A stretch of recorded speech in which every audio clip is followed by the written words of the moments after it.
é muito forte. Tudo muito bonito, tudo muito gracioso, tudo amoroso, mas há um preço a se pagar. Eu digo para estar aqui em cima não, eu digo para caminhar. Há um preço muito forte para se pagar. Declarar santo, santo, santo a esse, falar: Senhor, Tu és o meu Senhor, o meu Rei. Tem que ter muita coragem.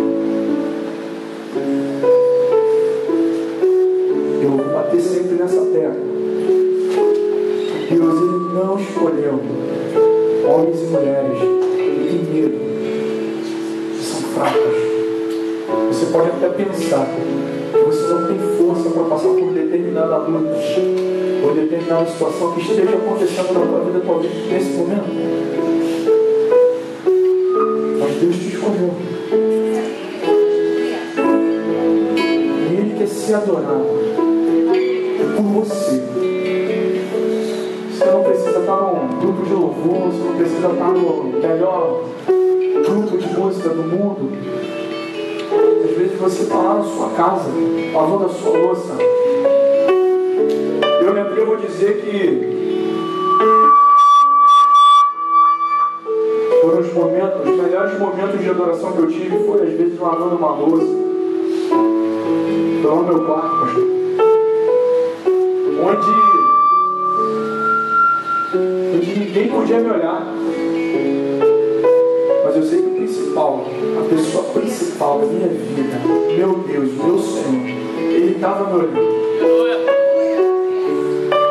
Faz desse momento agora o seu quarto, a sua louça.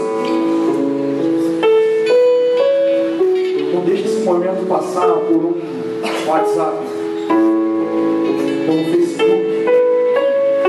Agarre esse momento é um privilégio nosso, do povo de Deus. Nós damos graças a Deus porque nós não somos ainda uma igreja perseguida.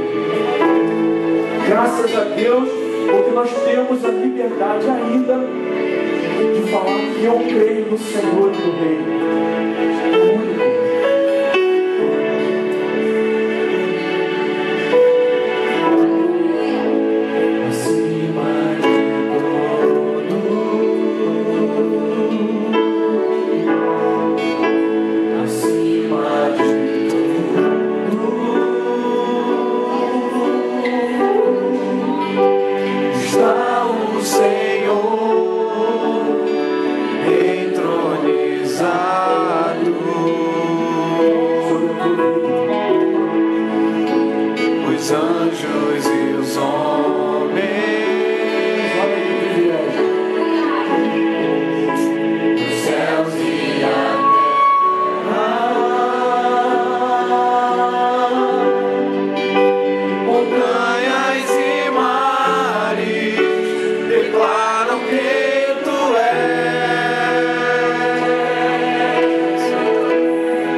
Oh